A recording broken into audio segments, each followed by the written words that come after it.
websites. A little bit about myself. I've got my Twitter and my email and my blog information. So if you need to reach out to me at any point, feel free to do that. So I do have the slides and the code are going to be available. So I have a link at the very end. So we'll just jump in. The first thing I'll talk about is Fiddler.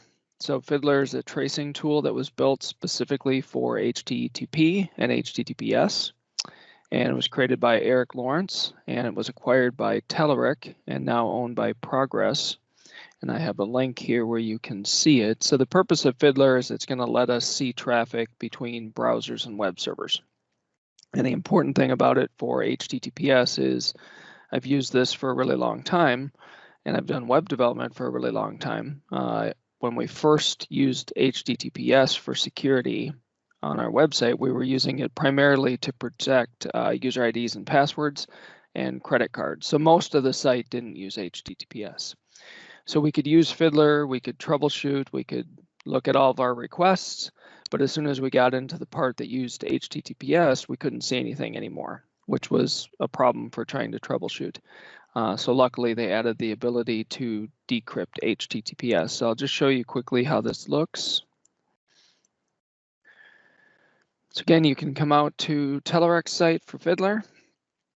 They have launched a new Fiddler Everywhere. So if you've used what they call Fiddler Classic, was a Windows-only program.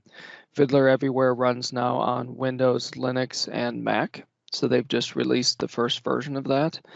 I'm going to show you with Fiddler Classic in this particular talk, but both of them from an HTTPS standpoint do the same thing. So let me start up Fiddler here quick. And I've got, for an example site, I've just got a fictional travel site based on Bootstrap. And you can see it's got a carousel across the top. So that was HTTP. Let's look at what Fiddler looks like. I'm going to go back and hit Control F5. It looks like I had stuff cached. So normally in Fiddler, I can come in and see here's the request for the actual HTML page. And then if I look at the raw view, I can see all of the content. And then if I look, you can see I request a couple CSS files, some JavaScript files, some images. So when I'm using HTTP, Fiddler is sitting between the browser and the server. And because I'm not securing anything, I can see all of that traffic.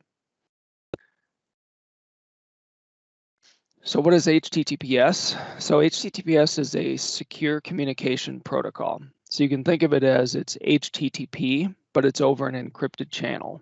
So everything you know about HTTP stays the same. All of the GET, POST, all of the status codes.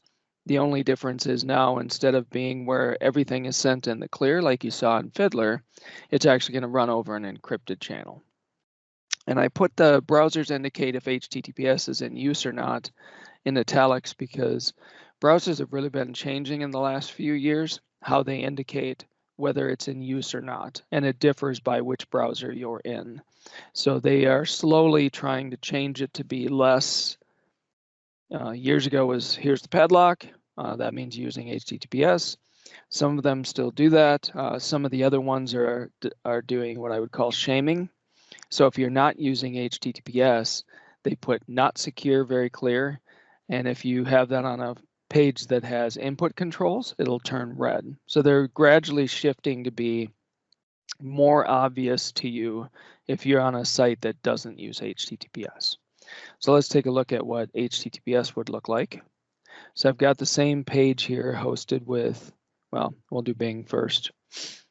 So if I hit Bing, that uses HTTPS. If I go back into Fiddler, you'll see here's a request, but it just says tunnel. So this is the encrypted channel. So all of the same things are happening, right? I still had to get the images, I still had to get all of the content, the JavaScript, the CSS, but the difference is now I can't see any of it. So that's what I want, right? I mean, the point of HTTPS is I have traffic that's going over the internet that I don't want people to see. So by default, you can see here, all I can see is a tunnel. I can still see where you're connecting to, and I'll talk about some of the other stuff that I'll still have visible. But the important part is I don't want people to see this traffic. That's what the HTTPS will give me. I like this quote, tweet from Scott Hanselman. People have been misled about what the padlock means. So when you see a padlock, that doesn't mean the server you're working with is completely secure, that they're not leaking your credentials or your credit cards. All it means is, it doesn't mean trust this, it just means this is private. So this conversation is private, but you may be having a private conversation with Satan. So just be aware that it doesn't mean the server is necessarily who you want to talk to or necessarily implemented securely. All it says is the channel between your browser and your server is encrypted, therefore that information is private. So I talked about the encrypted channel, and there's really two different protocols. You'll hear SSL, so that was the secure sockets layer that was used years ago. Shouldn't be used anymore, has been compromised for a very long time. The one that we should be using now is called TLS, or transport level security. There are various versions. It's not safe to use 1.0 or 1.1 anymore. Our website happens to be PCI compliant for taking credit cards.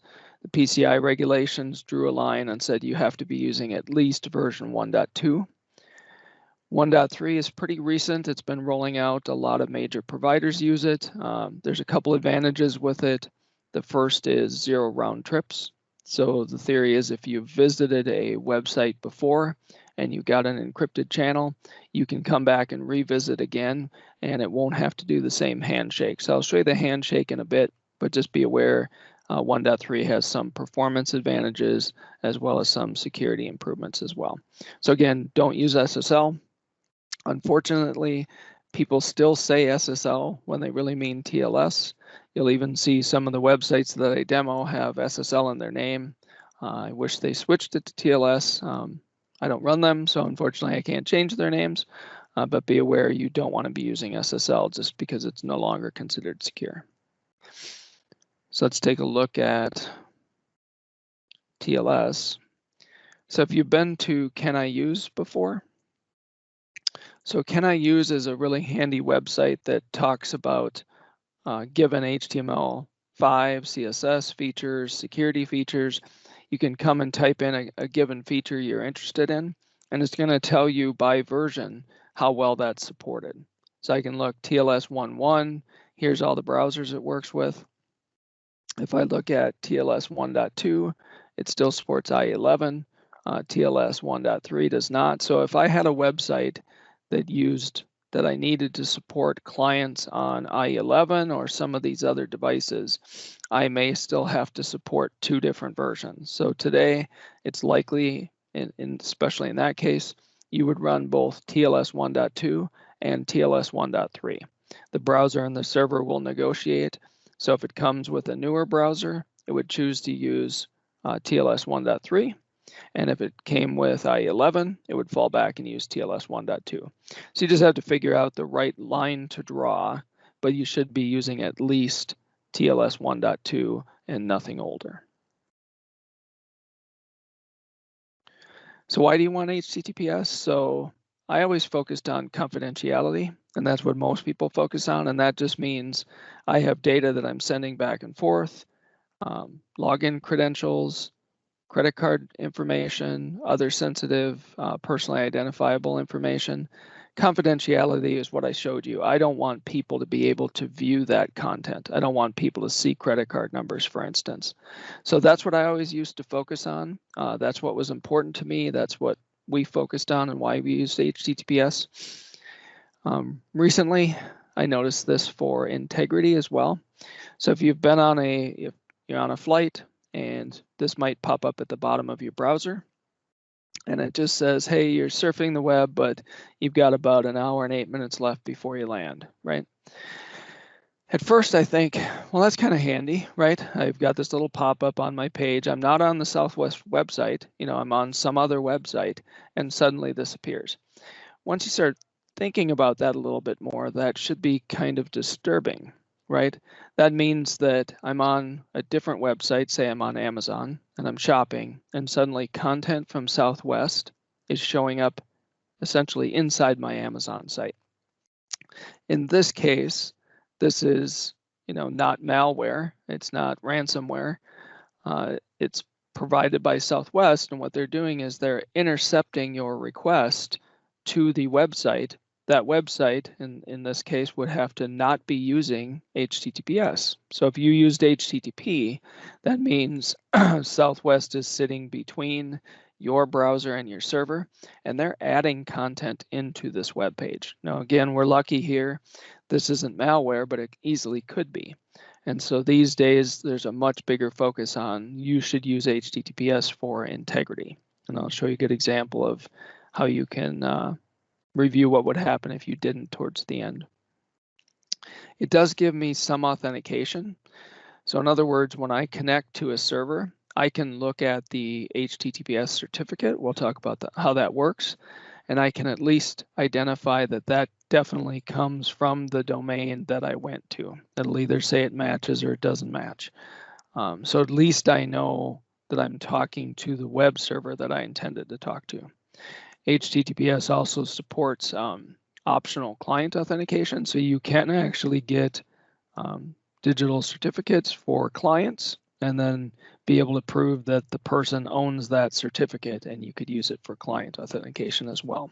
You don't see that very typical on the general internet, but that is possible. So that's why you want HTTPS. Let's see who uses it. So there's a link here that shows of the top websites in the world, what percentage of them force you to use HTTPS.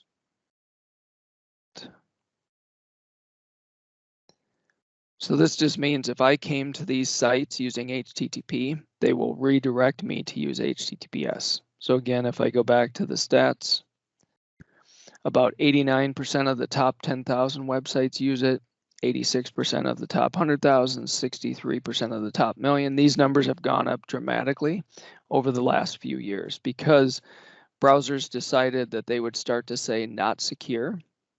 So let me go back to, I happen to use Microsoft Edge, the new Edge. You can see it's saying not secure here. Chrome and others decided to do that a few years ago.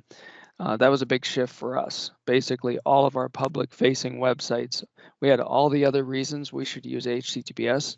This forced us basically to say we need to do it absolutely everywhere because I don't want a customer coming to my website and seeing this, right? That's not a good look. People don't have confidence in using my website if they see something like that.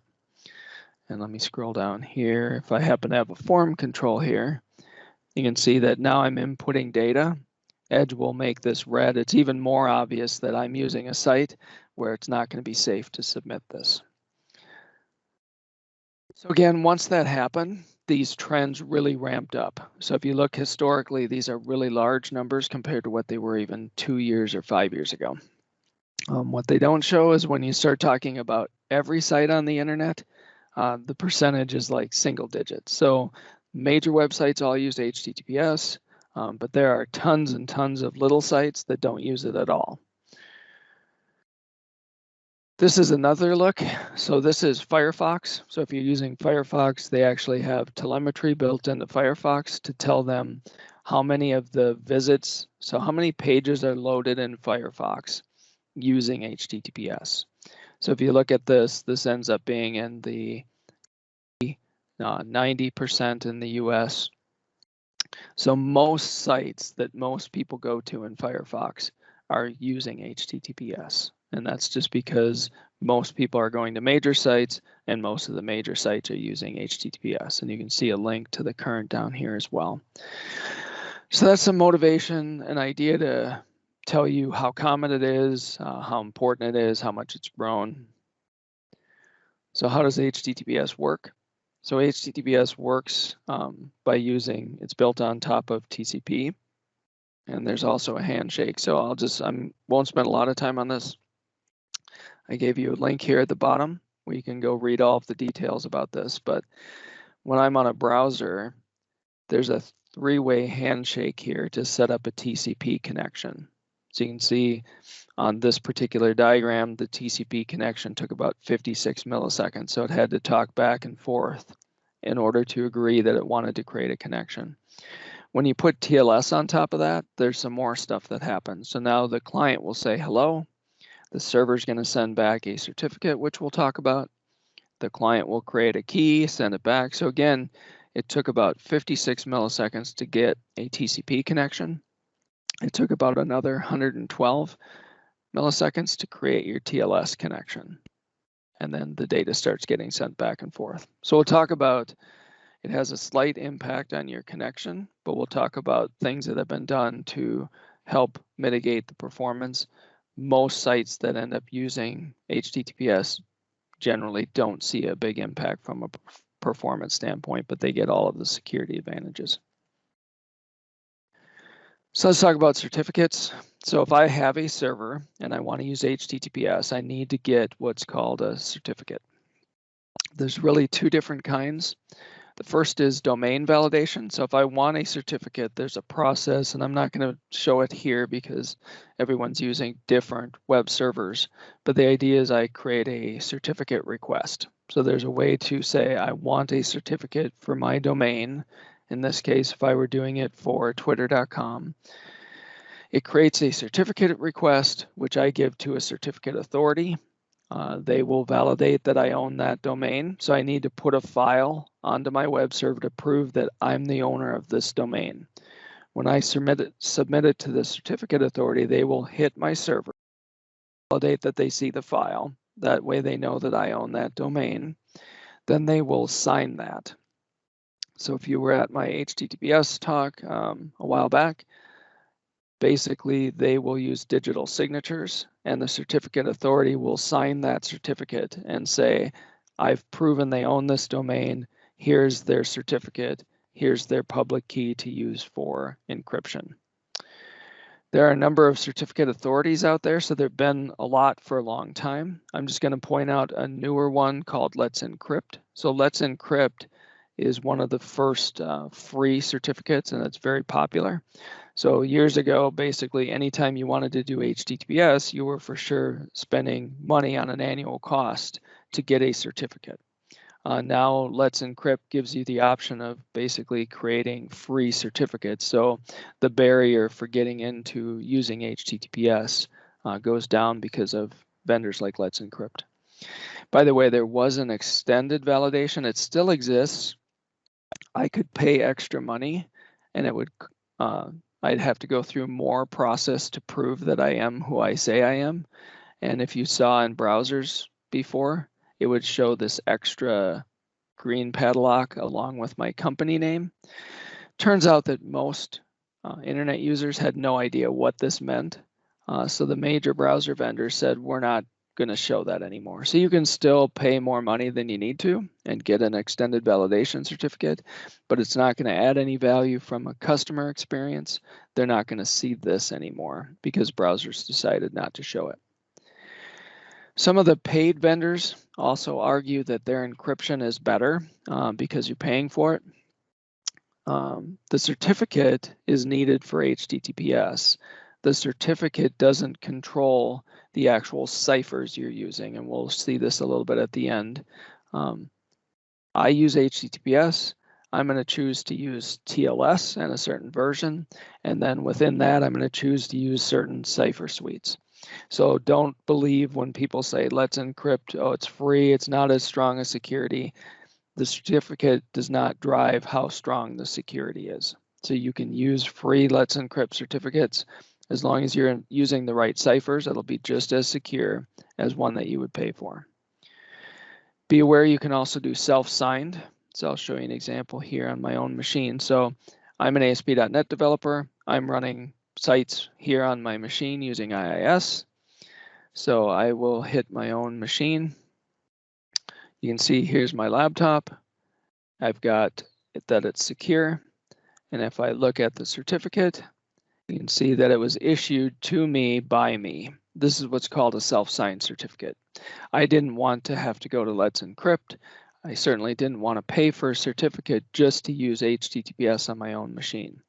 So this is fine. I'm viewing it here on my own machine, but it's signed by me as if I were the certificate authority. So if I were to take a self-signed and put it out on the internet, the way the HTTPS works, browsers know what they call trusted certificate authorities. So they're baked into Trust, Let's Encrypt, and other certificate authorities. If they come across my site, it'll pop up and say, you know, this is not signed by a trusted certificate authority.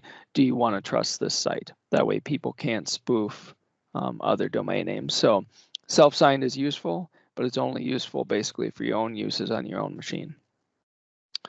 Another thing about certificates, people have done attacks against websites by convincing a certificate authority that they were a domain that they really weren't. So for instance, they got certificates issued as if they were Microsoft or as if they were Google. They were able to spoof out some of the certificate authorities, some of whom got spoofed, basically lost their business. I mean, they did not have good business processes. And when this happened, basically they went out of business. They had to sell their certificate business because they weren't doing it right. So at that time, they came up with this certificate transparency.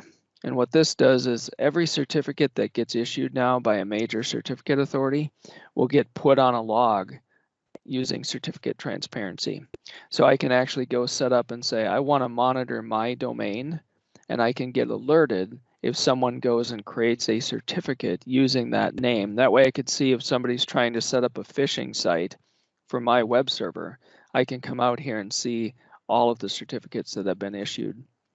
So just look into this. This is relatively new, but it's just a way to help people see that other people are not getting certificates issued in their names. So I won't spend a lot more time on this. Again, if you're setting up a site, there's a process depending on what your web server or your reverse proxy is to get yourself a certificate. This is a requirement to do your HTTPS. So I showed you in Fiddler, when I used HTTPS, by default, I can't see things. The actual traffic was hidden from me. The things that you could still see, you can see the IP address or port of the web server I connected to. You saw when I showed you the tunnel, it still showed me I was going to Bing. So if somebody were to look at my traffic, they can see where I'm going. They just can't see what is being sent. They can see the duration, like how long did I spend and how much data was sent, but they can't see the actual data. But it's important to know just because it uses HTTPS doesn't mean people can't see where you go. So they'll still be able to see which websites you're visiting. They just can't see what's in there. So let's talk about a few problems. So if you have a website and you want to start using HTTPS, I'm going to point out some of the problems we ran into transitioning all of our sites from HTTP to HTTPS. So the first one to be aware of is social counts. If you have Facebook like buttons or Twitter or Pinterest or anything, and it shows a count of how many people liked, those counts are protocol dependent. So for instance, if I'm running an HTTP site right now and I have 150 likes on a given page, it does it by URL. So because I'm using HTTP, the day I switch from HTTP to HTTPS, my counter will get reset. So there are some products and some techniques that you could look at to see if you could not lose those counts. I did not invest a lot of time in that. I just made people aware that when we transition, our counts are going to get reset, and we were fine with that. If that's very important to you, you may want to spend some time looking into how you could potentially deal with that. The very common thing you'll run into instead is called mixed content. So let's look at our site again. So I'm going to pull up, I've got the same site here. You'll see it says, in this case, I'm using HTTPS, but for some reason it says not secure. So I can hit F12, opens up developer tools, and I can go to the security tab, and it says this page is not secure. So this is odd, right? I'm using HTTPS, and yet it's telling the browser and the client that I'm not secure. And the reason is right here. It's mixed content, which means I said HTTPS, but I'm referencing something on this page that's not using HTTPS. So I'm going to hit Control F5. And if I come in here, it will say, click on this and it will show you. So this used to be hard to find. I could use Fiddler and some other techniques. They've made it very easy in DevTools now. I can just click on this and it will show me this bridge walk, as I hover, you see it's using HTTP. So if I go into Visual Studio Code,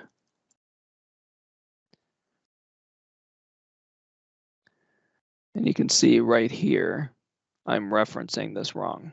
So I've got a site that I want to use HTTPS, but I'm referencing this image using HTTP. That's going to cause these kinds of problems where even though I'm using it, I've got everything set up, that one reference that's wrong is going to cause it to say not secure when it's using an image. Now, this will vary by browsers, how browsers want to deal with that issue. Edge and Chrome have chosen to just show that as not secure. Another, for instance, here, I'm using HTTPS. It shows a padlock, but you notice my carousel broke. So before I had an image that was referenced wrong, browsers figure, well, an image, it's not great. I'm going to tell you that it's not secure because someone could switch the image on you.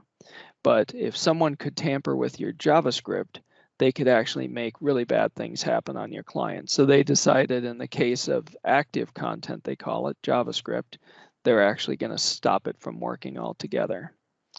So if you look, I've got a page that references it wrong. So here I'm referencing with HTTP. Again, I don't know why they don't say not secure because it looks like everything's okay, but they disabled that JavaScript. So this is broken.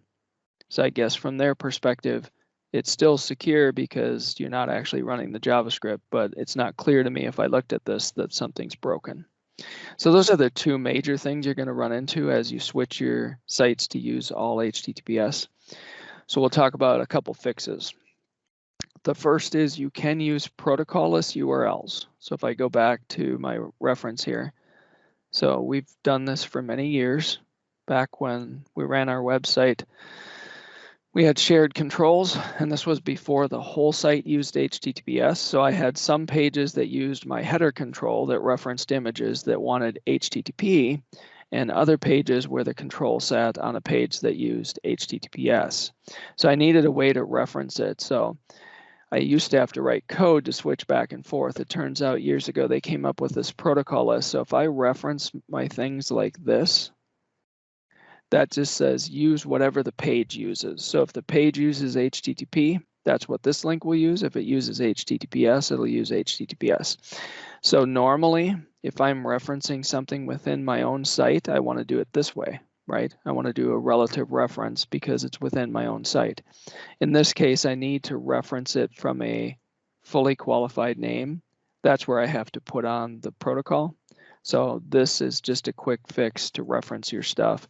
Or I could do this, right? I could force and just use HTTPS because that's what I should be using everywhere. Either one of those two fixes it.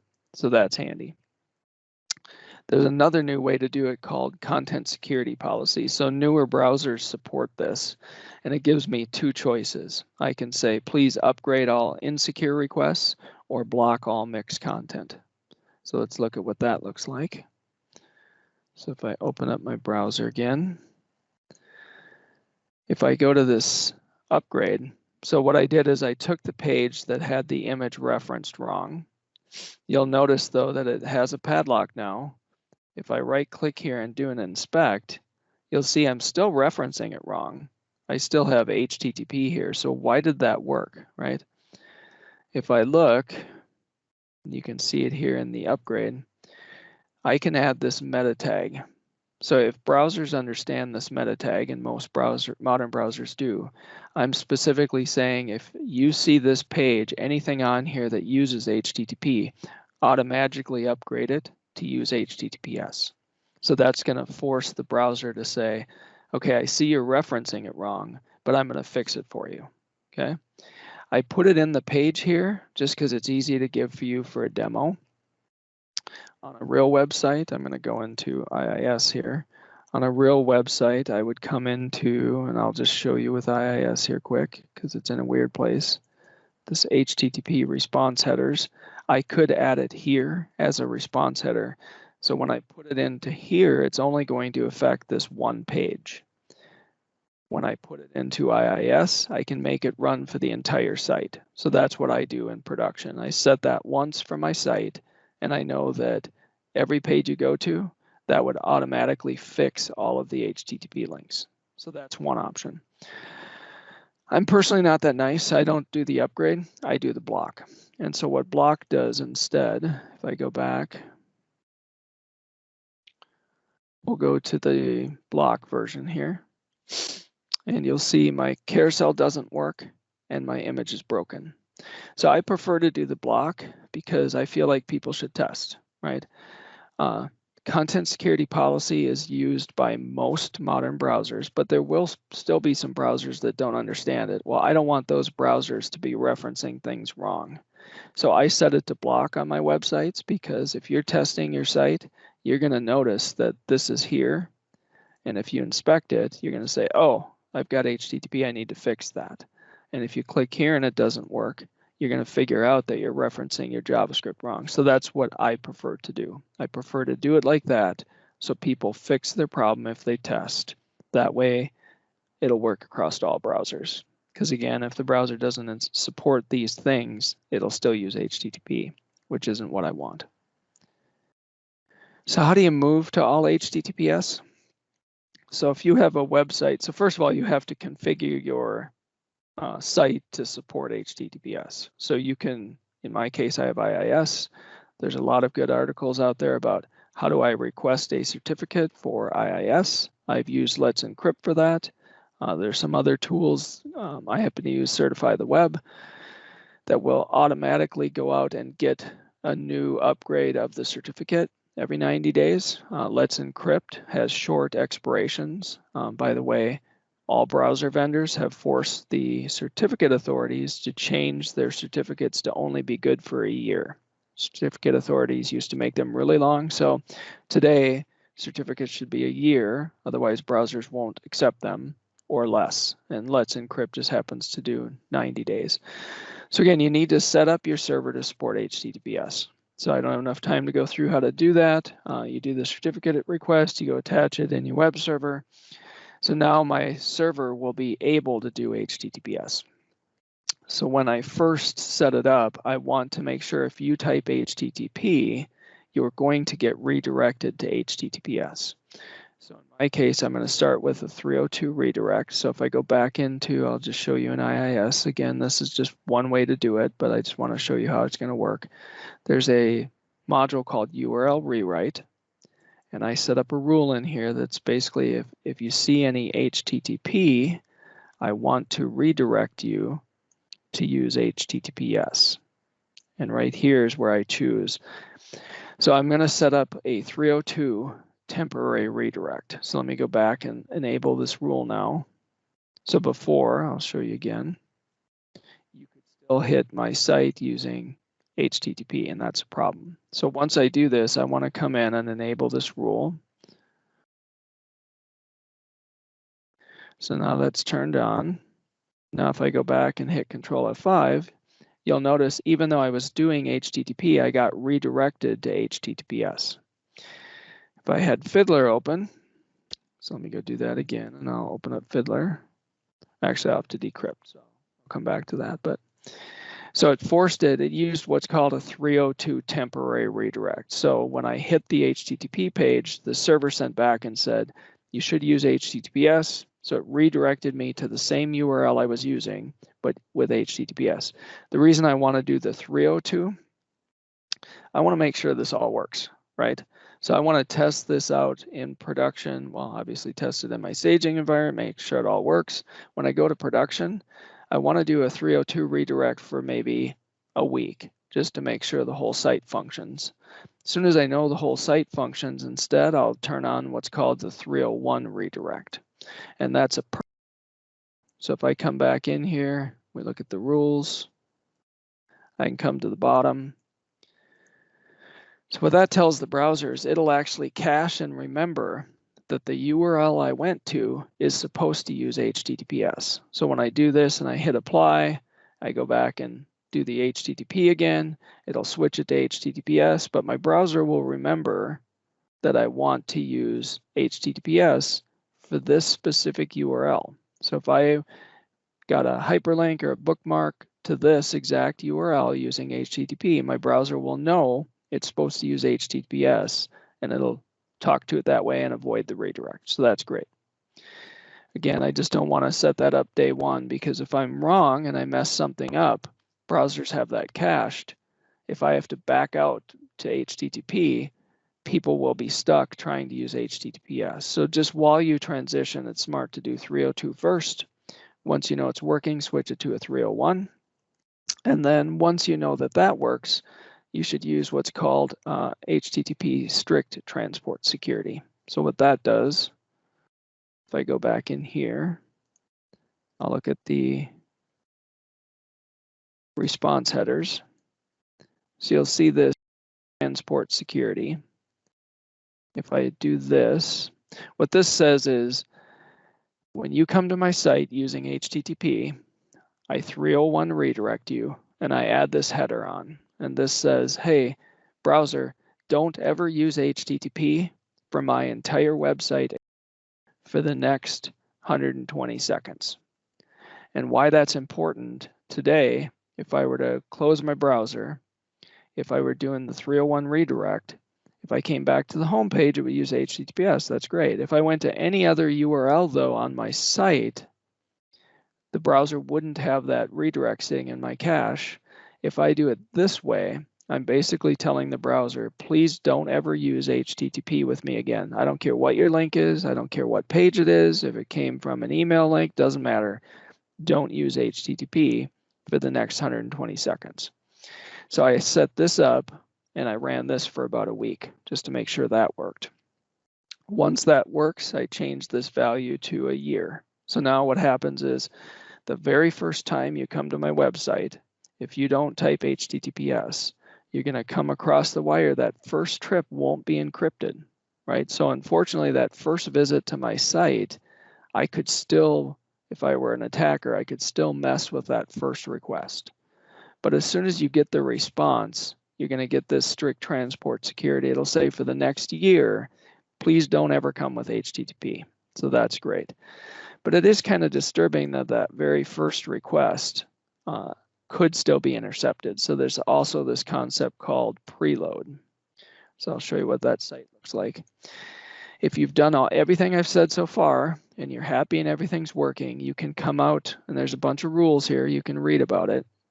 But if I put my domain in here and submit it, it'll check that I've followed all the rules. It'll tell browser vendors to bake this into their browser. That way, everybody who, as soon as this gets updated, the new Edge finds out that I'm example.com and I want to be preloaded. If I type HTTP, even though it's the very first time on my computer I've ever visited there, the browser says this site only wants HTTPS. So if you can get here, this is great. Make sure that it's safe and you're ready, because if you get added to this list and you suddenly have to take HTTPS off your site for some reason, you're going to have a big problem, because all of these people that have browsers are only going to use HTTPS. So this should be your very last step. And again, there's a whole bunch of rules around it. I have not done this yet. Some of the rules, because of subdomains and other stuff, I'm not yet able to do that. But if you can, that's great, because that protects me end to end. I'll never have people come to my site ever going over the wire using HTTP. So that's kind of where you want to end up if you can.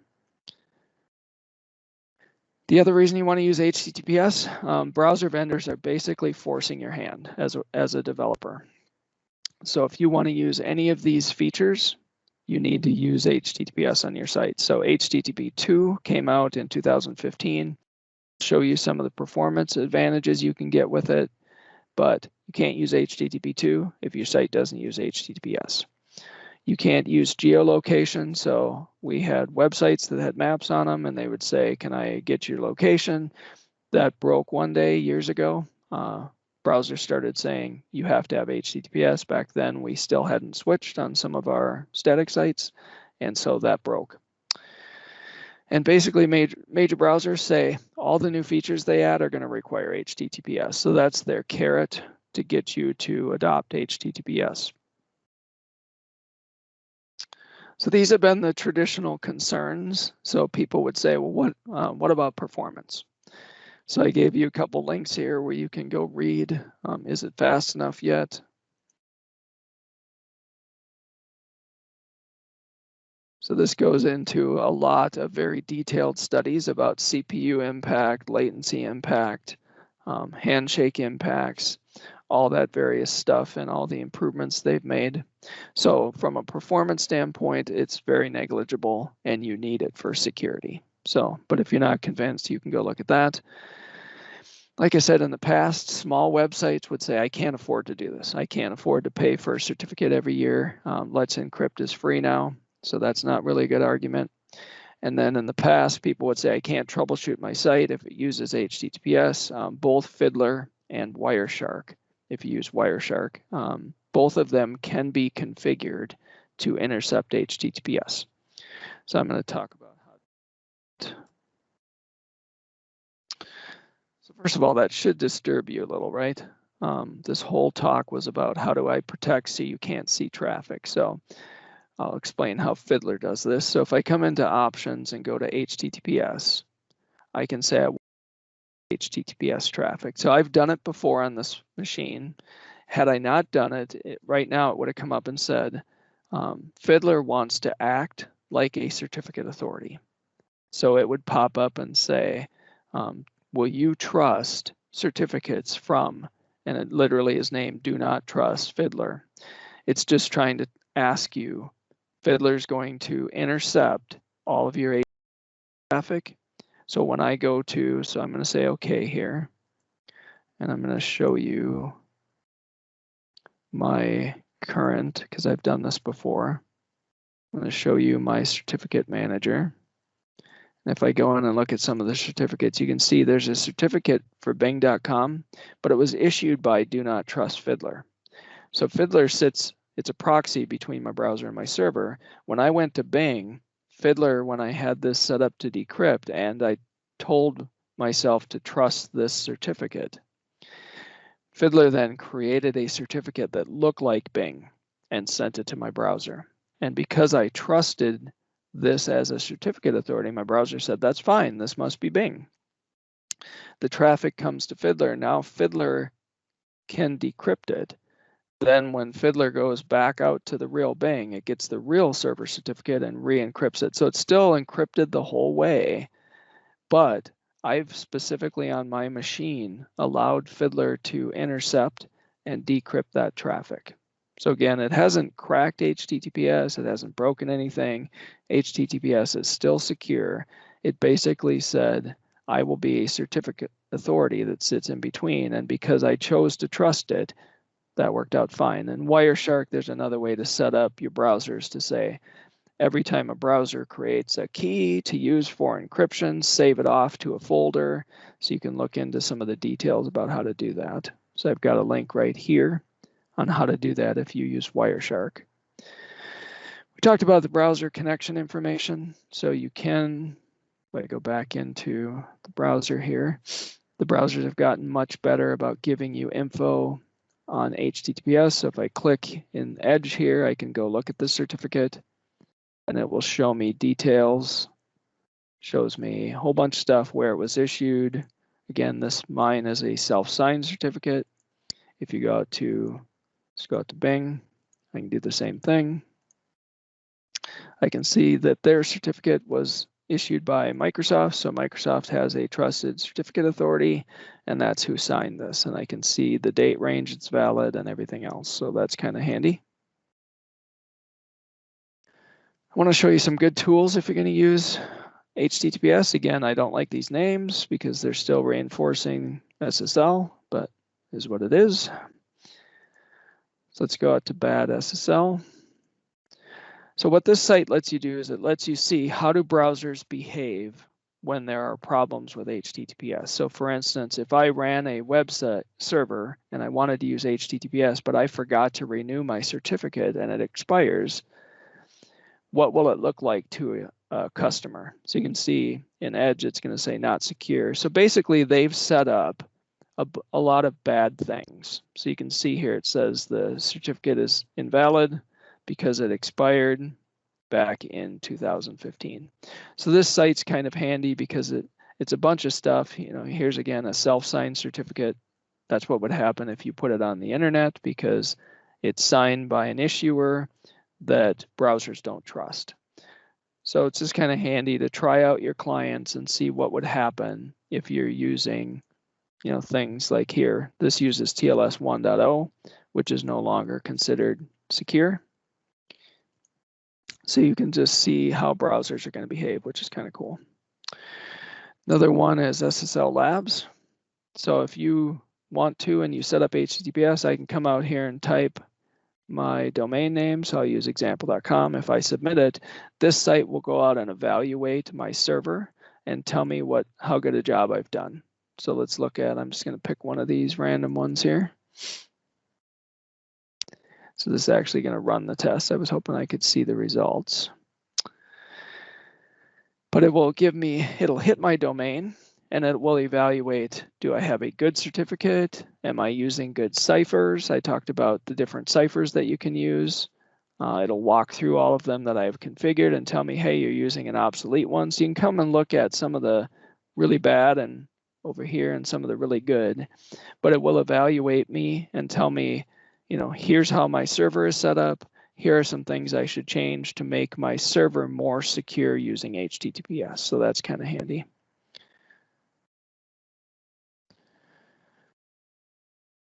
Some good resources.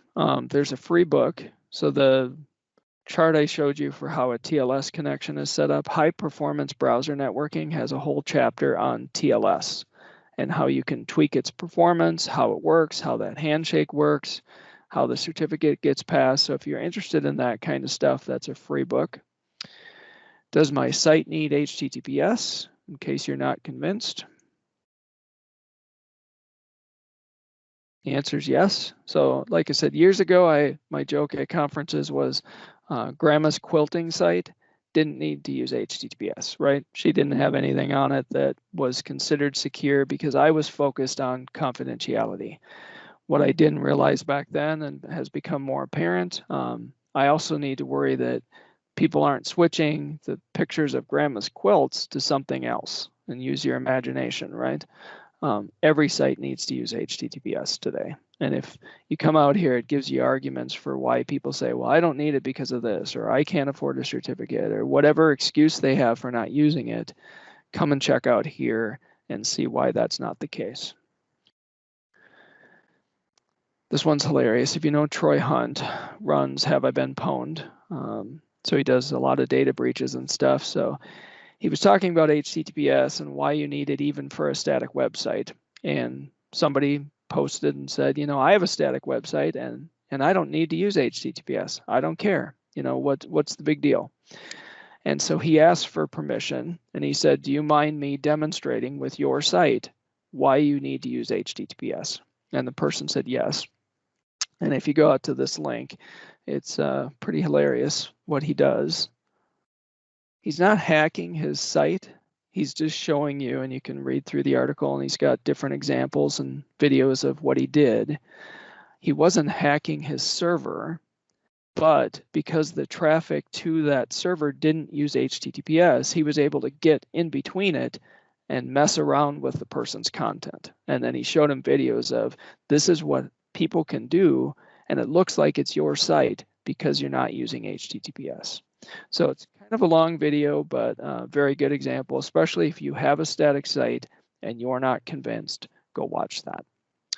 Another one, why no HTTPS? So Troy and Scott Helm came up with another site that's more or less, I guess you'd call it a shaming website. Here are major websites that don't use HTTPS by default. So if you hit these, they still, and some of them might have changed, but you can see like apache.org is a big site, still not using HTTPS. So the purpose of the site was just to try to do a little bit of shaming about these are major websites that don't use HTTPS that should. If you come out here, I've clicked on some of them before and they have since changed HTTPS. This only crawls a certain amount of time, but the idea is just, you guys are big websites, you should be using HTTPS. So they're kind of calling them out on that. So that's my Twitter, my email, my blog. That's the link to the slides and the code. So you can get the examples of how to do the mixed and the blocking and everything else is on that particular site. So at this point, I guess I am open to if anybody has any specific questions they would like to go through.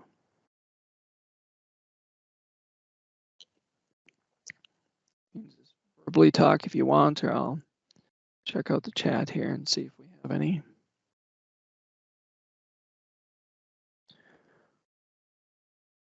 Oh, I can't see the chat from here. So why don't you, if you'd like to ask a question, why don't you just verbally pipe in and ask if you have anything?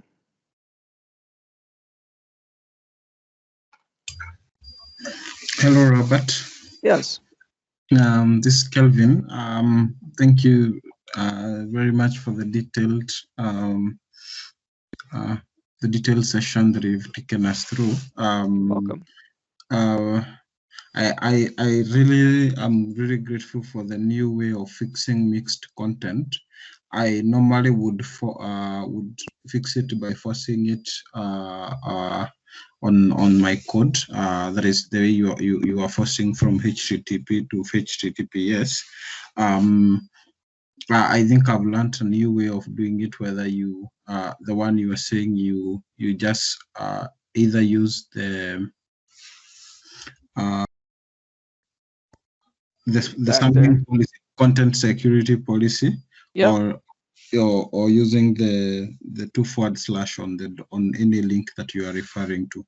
I've been using a site called Why No Padlock. I just wanted to know your views on it.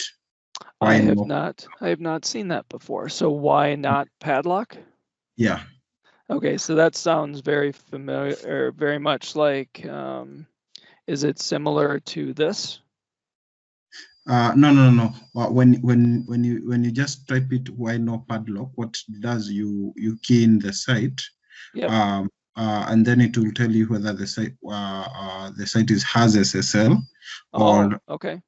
Or whether it has any mixed content, and then it will clearly highlight the specific line where the mixed content is. So that's handy. Because I can see for you were using the developers tool. Yes. Yep. Yeah. So good. I have not heard that before. Okay. One other thing, I should have done this demo, and I just thought about it when we were talking about that. So let me show you. So I like this demo and I hate this demo. This is a performance thing. So that's using HTTP. Let me make sure I don't have Fiddler running. And if I switch to HTTPS, it's much faster. So I'll tell you why I hate this and why I like this. So I like it because it does show you that HTTP is a lot slower in this case. And why it's slower is because it's using HTTPS, which lets me use HTTP2. And HTTP2 will open up more connections, and so it's faster. And so, but that's cool. I have not heard of that site before, but yeah, the mixed content thing used to be a real pain. So doing that upgrade just fixes it for you. And I just saw this last week. I think it was Chrome announced they're going to start auto doing this for every website. I don't remember what date. So at some point, they're going to actually build it into the browser to say, if you have it wrong, we'll fix it for you. So that'll be nice too. So you don't even have to do this. I would still do this because not every browser will do that, but just so you know, Chrome's going to start building that in. So. Now, one last point is there are some browsers, especially I've seen it on Opera and Mozilla. When you load a site on either of them, it will load that it is secure, but when you go to Chrome, it will load that it's insecure. I don't know if you have ever encountered such an issue. So I've heard of, so what I think they're doing, so if I were to do some of the browsers, and I haven't heard lately, if, let me do this. So if I do HTTP www.example.com, browser vendors have been talking about behind the scenes, they might try first to use HTTPS. And if it does work, they're just going to force it to automatically start that way. Okay. And so they've been trying to decide, is that a good idea or not? So I'm going to do it in Edge. Edge won't do that. Okay. I don't have Firefox or Opera on here. It's possible those browsers have decided that they're going to try to make it better by connecting with HTTPS first. And if it works, force it that way. And if it doesn't work, don't. The risk with that is some of the sites, some of the debate was if they started to do that, the site might not totally work. But I think that they're saying if they claim to support HTTPS, they were going to do that. They were just worried about mixed content and stuff. But that's good to know as well. I didn't know that those two might have actually started to do that, which is interesting. Okay. Well, thank you for your feedback. Yeah, I hadn't heard some of that. Thank you very much, Robert. Welcome. Thank you. Oops. Actually, I don't know if there were any other specific questions. Otherwise, like I said, feel free to reach out to me, Twitter or email after you get the code if you have any specific questions. Otherwise, anything else?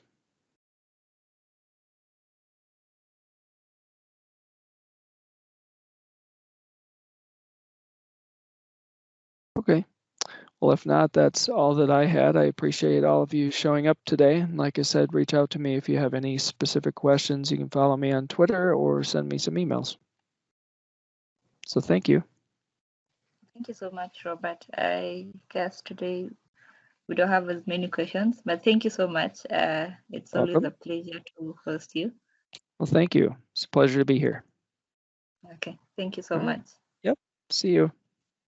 Okay, see you all next time. Yeah.